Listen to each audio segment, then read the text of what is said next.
And hello everybody, welcome back to the channel guys. I hope you're all well. Before we do get into today's video, as always, please do smash that like button and subscribe to the channel for daily Liverpool content. Guys, in today's video, as always, we are going to be going over all the latest Liverpool news from the last 24 hours. That includes yet another shock twist for Liverpool after a recent reveal. It has been a very chaotic week for the Reds, of course. Well, some good news, some bad news, and some in between. Since our victory against Brentford over the weekend to extend our gap at the top of the table, we have had an injury crisis. There's been updates with regards to the director of football. There's been a bit of a twist with regards to Xabi Alonso being potentially hijacked from us as Bayern Munich are looking for a new coach as Thomas Tuchel's future looks in doubt. Whilst the Carabao Cup final was on the horizon, and then yet another must-win Premier League game happening this week. So yeah, it is all happening. However, more twists and turns are here, as we will reveal in today's video.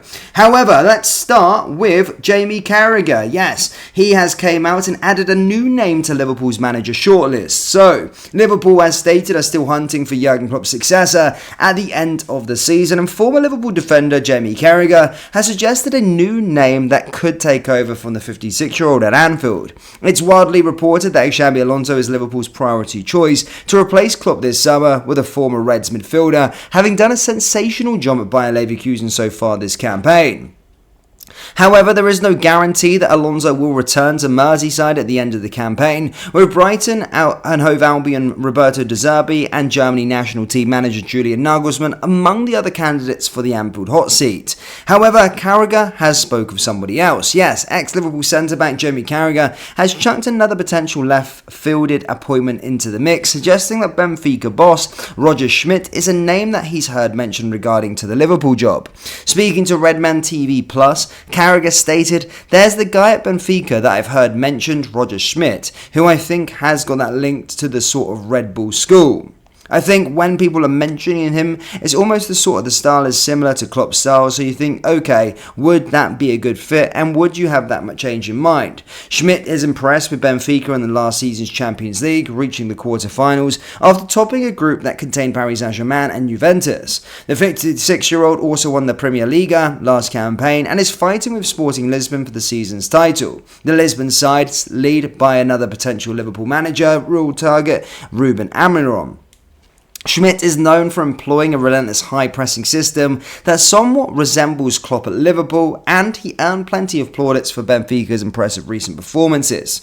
Whether Schmidt is a name being realistically considered by Liverpool remains to be seen, with the club perhaps looking for someone stylistically different to Klopp's bring in fresh dynamic to the club. Regardless of whether Schmidt is a genuine candidate for the role, Alonso clearly remains the club's priority target. So yeah, Jamie Carragher, I know he's not really with the football club at this moment in time, but does hear, probably has a lot more knowledge than a lot of us supporters and kind of those things. Probably does have some inside links and probably hears some stuff. So him bringing that to the table, there could be a potential twist and a potential turn in this managerial hunt. But as stated, of course, it does look like Liverpool are going to be going in for Xabi Alonso. We provided you update with regards to Fabrizio Romano, stating that Liverpool do want him as their number one target and are being respectful by Leverkusen at this moment in time. However, with the current Bayern sort of rumours as well, there is no guarantee that he could actually go. Liverpool haven't made an official approach for him as the new manager, so it's something that we'll just have to wait upon at this moment in time.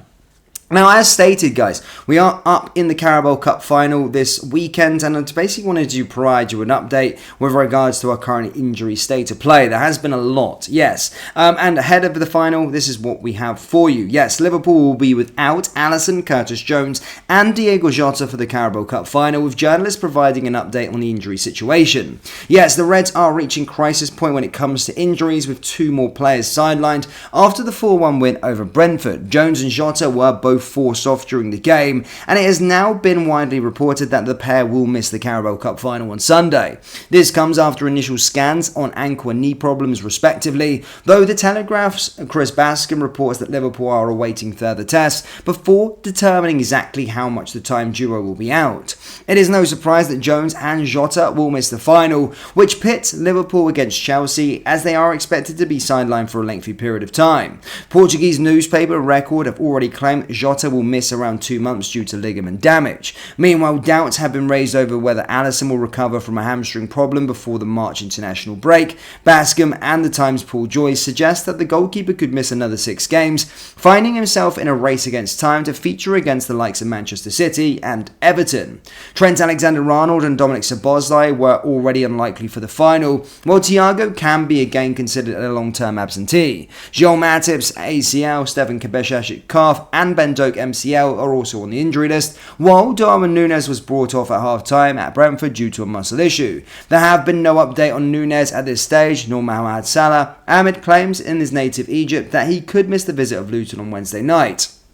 Guys, at the time of recording this video, the press conference hasn't yet been done, so we should get further detail with regards to it. So sorry if it's a tiny bit out of date, but as stated, they're probably the players that are going to be missing for that match. But as stated, ahead of the Luton game, we'll probably get a bit of an update, especially with regards to Núñez and Mo Salah. But the rest of them, it does look like it's going to be lengthy layoffs.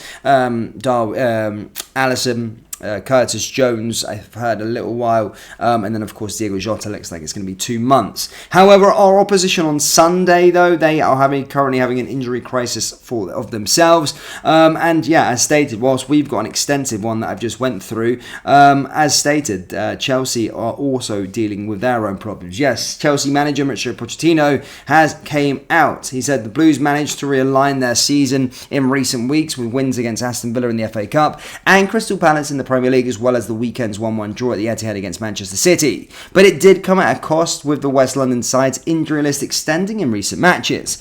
Carney Chukwuemeka was reported to have twisted his ankle in days before the City game, and he didn't feature in Manchester. He also missed a huge chunk of the season with a knee injury before returning to the lineup in the new year. 39-year-old defender Thiago Silva was also in the starting lineup for the game against Palace, having played only 9 minutes from the bench against Villa, but was struck down by a groin injury which ruled him out for the game against City. It is touch and go whether the Brazilian will be fit for Wembley.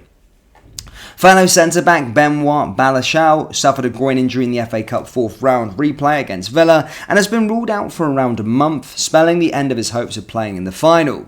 Former Liverpool target Romeo Lavia, who was hailed as a summer transfer coup, has been restricted to just one appearance since his £58 million move from Southampton. He was injured just after he signed with an ankle problem and lasted only 32 minutes against Palace on December 27th before a thigh issue struck him down. Pochettino has already ruled him out for the final. Leslie Ugochukwu last played for Blues against Wolves on Christmas Eve in a game that marked a return from injury. Like Lavia, however, his comeback didn't last long. He was hit with a recurrence of his hamstring problem, with it being reported that he was set for another 6 weeks on the sidelines. The 19-year-old signed from Rennes last summer and has not been cited in the first team since. Club captain Reece James, meanwhile, remains on the sideline, having undergone surgery for 2 months ago on a troublesome hamstring following the Everton game on December 10th, and the right back is not expected to be back anytime soon. Spanish left-back Marc Cucurella also underwent surgery on an ankle problem after Chelsea played against Everton in December. He's reported to have begun training at Chelsea's Cobham base, but a return to the first team still looks way off. Goalkeeper Robert Sanchez is another player who hasn't featured since that ill-fated Everton game, lasting 84 minutes before hit with a knee injury. Petrovic has debuted in the Chelsea goal since then. Although Sanchez was fit for the City game last week, he was kept out of the squad with personal issue, but could well be handed the gloves for the final. Wesley Fofana has not kicked a ball for Chelsea this season, nor is he expected to. The centre-back also had surgery on a devastating ACL injury last summer and will be out too. So as stated there, guys, Chelsea have got a very extensive injury crisis and injury list at this moment in time. So it is El Crookico, or the Battle of the Crooks, if you like, at this moment in time. And yeah, may the best crook side win, and hopefully it being Liverpool. But yeah, Liverpool fans, do let me know your thoughts ahead of that game. Let me know your score predictions early on. Do you think we'll win the cup final? And heck, let me know your score predictions for Luton as well, down in the comment section below. That brings us to the end of today's video. As always, please do smash that like button and subscribe to the channel for daily Liverpool content. Thank you, and I'll see you all next time. Take care. Push.